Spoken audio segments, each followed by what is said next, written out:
I went to a local GT in early October, around the same time as LVO, but you know, it wasn't LVO. I'm not built like that. In this life, you either afford a road trip to Vegas or an ADMECH army, not both. But this one I've been to before, hosted by a great group of people that I've met with great players alike, and I'm here to yap about it. To set up the scene, I had a really bad habit of training and getting reps in with a list or a detachment, and last minute showing up to a GT with something completely different on a whim. Before it was the cybernetic of Scorpius spam, and while I did okay, I told myself that I would stick to my beloved Halos creed. So naturally, I showed up with a SKITARII Hunter Cohort list, and mind you, I've only played this detachment a whopping one time before this event. SKITARII Hunter Cohort kinda has an outlook in my eyes where it feels bad for both people playing it, like piloting a stacks deck in MTG. You're the only one that's having moderate fun while the other players are rolling their eyes so far back that they can see their brains. But I guess I was feeling vindictive or something. Well, it was actually because I just finished getting 30 Sicarians together and I wanted my payout, and somebody had to be unfortunate enough to suffer. So that's exactly what I did. I brought a list of SKITARII Hunter Cohort called A Bunch of Stealthy Schizos.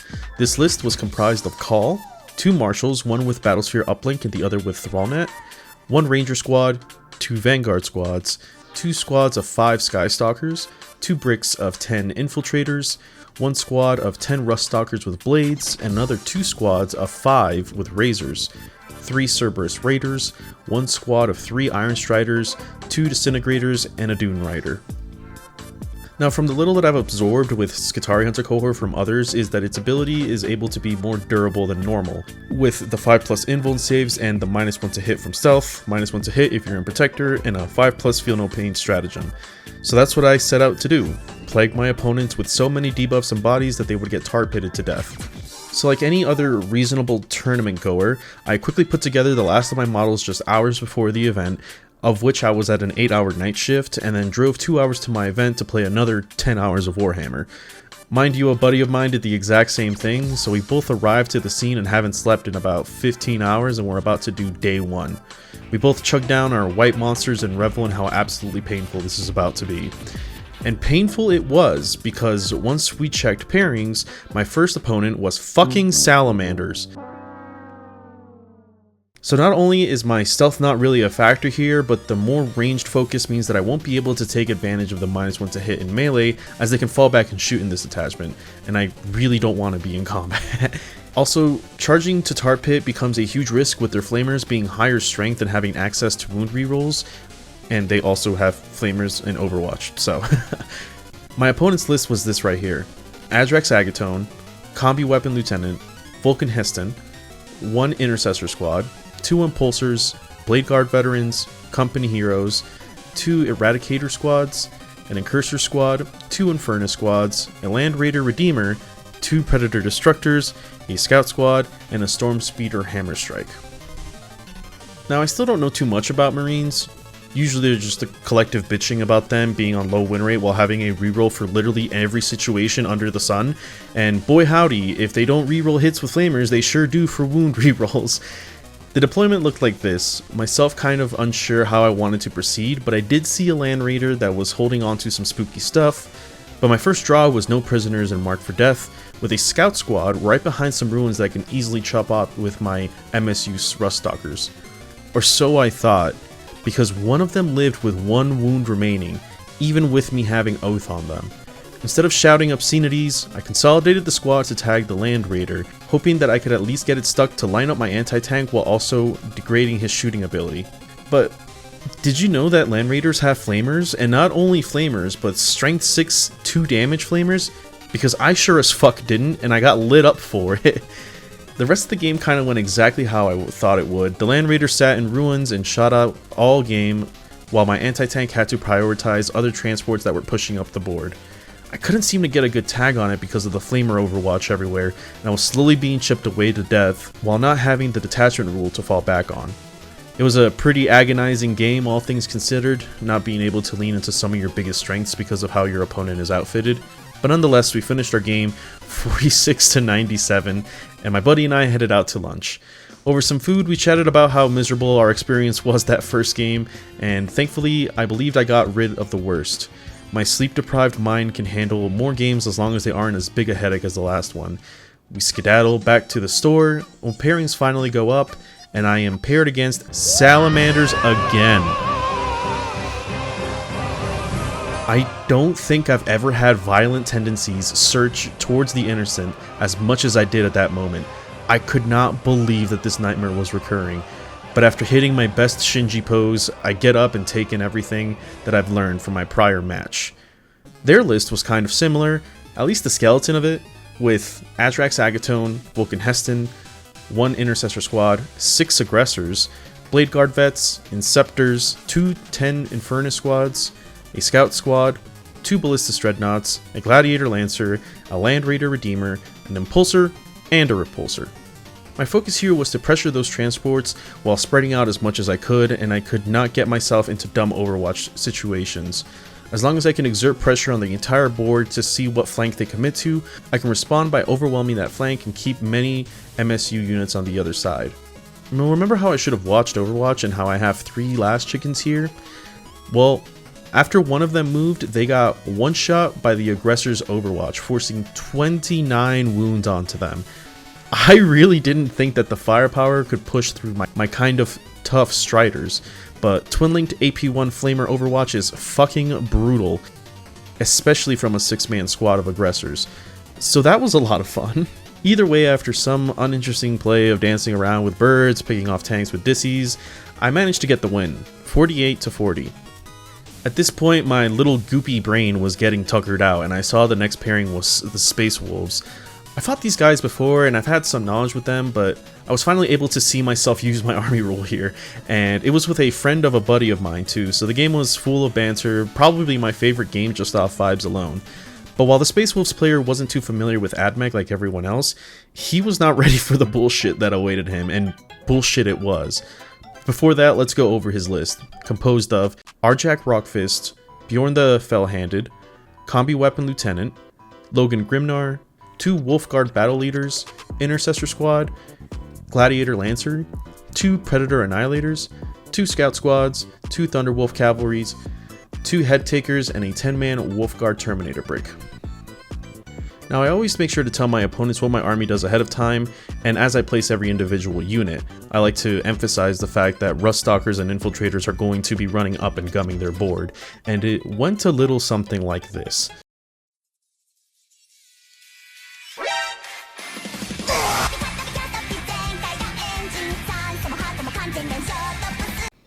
Regardless, I was able to quickly engage these 2 tanks shown here. I was able to consolidate onto the other chassis and force a fallback move for both of them, unless he was willing to send another unit to free them up. Sure enough, the Thunderwolf Cavalry frees them up and moves behind some cover, but I was able to now establish lines into these tanks while also moving my Infiltrator Brick up to the front of the board. What I didn't capture in these pictures though is these Thunderwolf Cavalry running up and charging my Infiltrators and doing a whopping 1 wound and getting wiped in return. Thank you, Feel No Pains, for being ridiculously annoying. That's why the second Infiltrator Brick is kind of out there in the open, as I had to consolidate in melee to get more into the point, where my opponent can be seen deep striking his Terminator squad here. The Head Takers and Terminators both go to the top brick of Infiltrators, and the Cav tries to deal with the last chicken menace. The last chickens go and fall back and shoot off the tanks in the lower point, while my very patient brick of Devblade Rusties poke out and clean up the cavalry. And those Terminators up top with the second unit of Head Takers are still trying to chew through 40 Infiltrators while slowly losing their numbers in return and getting battle shocked to lose the point here.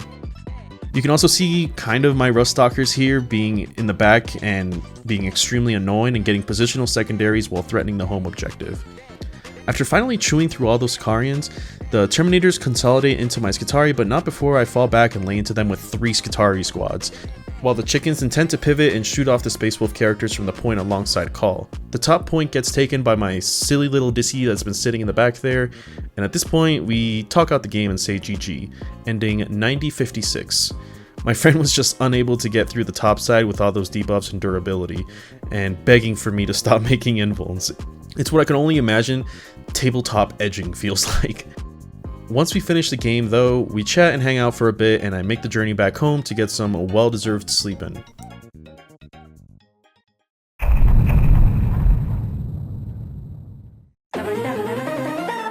Day 2 comes around, I'm feeling like shit, and I down a white monster and achieve peak male form, and I am matched into World Eaters when I arrive. A matchup that I'm more familiar with and have an insanely good win rate into. Except, I've always faced them as Halo's Creed with Overwatch and Breachers. No problem, I think to myself, as they're basically just spiky space wolves. I'll just let them crash into me and hold them from moving. Holy fuck, was I wrong. Before that, their list includes a Demon Prince, Karn, 2 Slaughterbound, 10 Khorne Berserkers, a Chaos Rhino, 2 squads of Spawn, 2 8-bound squads, 2 Exalted 8-bound squads, 2 Forge Fiends, and 2 Jackals. My first mistake was in deployment, trying to deny the scout moves of his spawn, who are usually not that threatening to me, but I was doing it with my 10 brick infiltrator.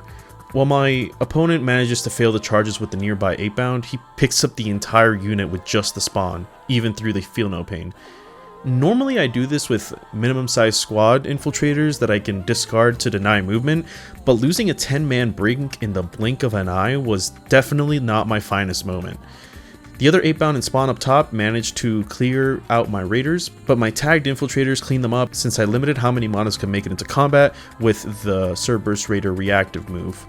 Now there's a Slaughterbound and a Demon Prince grouped up that continuously threaten charges at the bottom side of the map, alongside Forge Fiends poking out ready to light up anything that dares to move.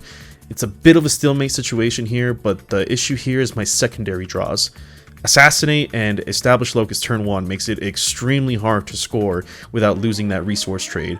Turn 2 Display of Might and No Prisoners forces my hand to charge into units that I can't kill, and with 2 Exalted 8-bounds in the air, I cannot afford to move up too aggressively just to trade victory points. Next turn is Marked for Death and Tempting Target, all which I can't score reliably with how everything is hidden. And that's where I make mistake number 2, where I am trying to lean too much into the -1 to hit and not moving nearly as much as I should have been. I normally play a very aggressive Conquer style, but I didn't want to give out easy charges and be out of my -1 to hit auras. But I think getting up and just gumming up movement where the backline makes a presence would have been a smarter play here. I move up my chickens to threaten the movement of a Forge Fiend when the deep striking Exalted 8-bound comes down behind a wall and immediately murders them. The Karn party bus also disembarks here and manages to close an insane distance to my expansion objective, an 11-inch charge right off the bat. The other 8-bound also managed to take out Odyssey after my Overwatch from a Martial SKITARII unit literally didn't put a single wound into these guys. This game felt like anything I tried to do was answered by an immediate death, and if anything touches one of my units, they instantly die. I mean, normal 8-bound were just one-shotting transports, and tagging units meant certain death. The -1 to hit and Feel No Pain just weren't holding the line, and the game ended, 80-42.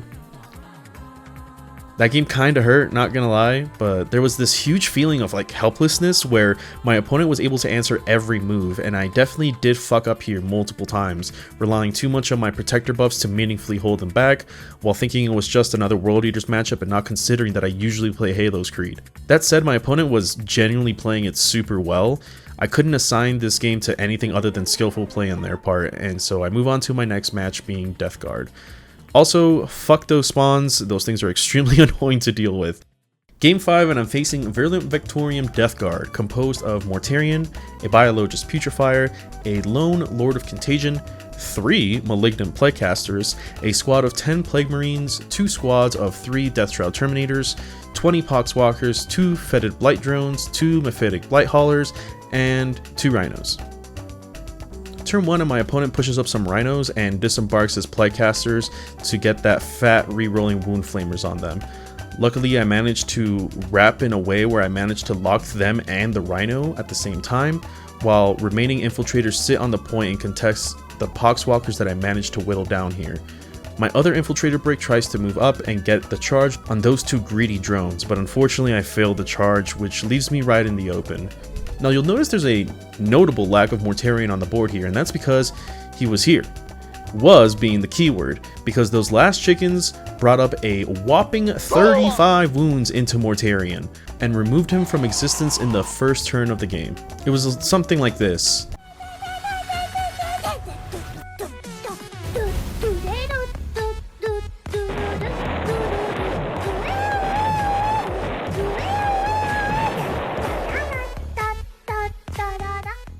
The following turns play out with my opponent just unable to finish off my units, as these infiltrators survive shooting and melee from death shrouds with their feel no pain strats. The infiltrators on the bottom side are still denying points, while the 10-man break of Blade Ruststalkers manages to make it into the aforementioned Rhino and the Plegcasters that I left out of the picture there because I'm stupid and don't know how to take fucking pictures. That failed charge in the north proves a little problematic, as those drones pop up and start harassing my backline, and even when oathing this Blight Hauler right here, my disties and my call continue to disappoint by rolling a bunch of fucking ones on those D6 weapons.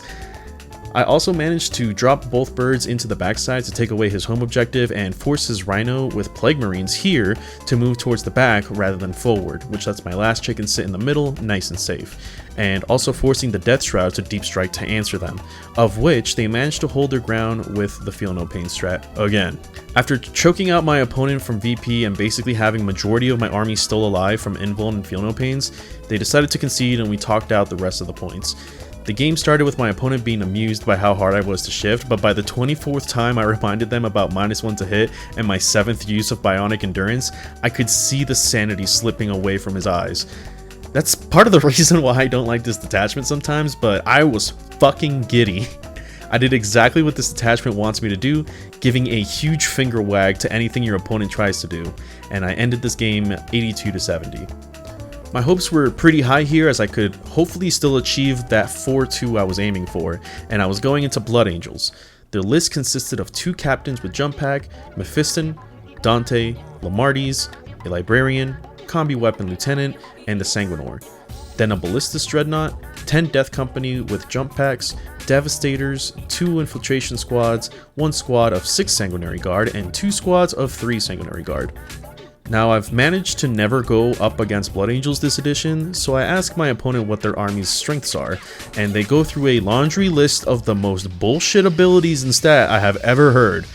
-1 to hit and wound from the Sanguinary Guard, moving 12 and fly to prevent move blocks, rerolling hits and wounds of 1 while more often than not doing those on 2s, rerolling advanced and charge rolls, feel no pains, lethal and sustain on the Death Company. Jesus fucking Christ. I was basically fighting glorified Custodes while everything has a 12-inch move, and that fucking Sanguinor basically grants fights first to any engagement I get myself into, like some annoying Redditor intervening on a conversation to tell you actually.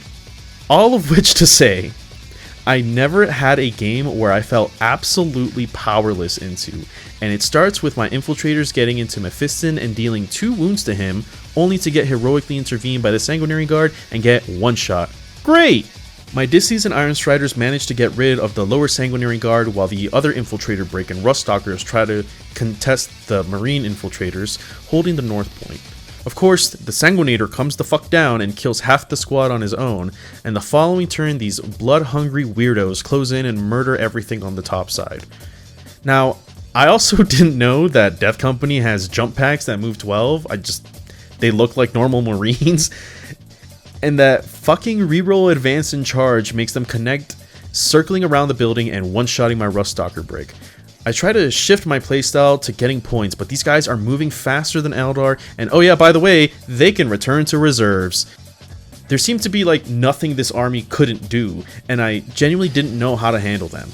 -1 to hit doesn't matter when you're still hitting on 3s and manage to reroll hits and wounds of 1.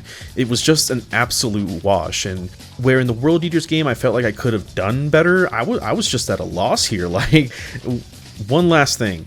I never want to hear another Space Marine player complain about us getting Oath, because they have rerolls on so many units outside of their Oath target.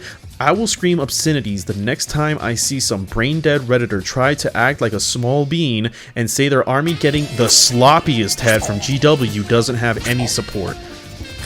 Anyway, at the end of the day, I ended up going 3-3 with a detachment that I've only played once before. Overall, I feel like SKITARII Hunter Cohort was a specific kind of fun, but I just don't like how weak its output can be at times.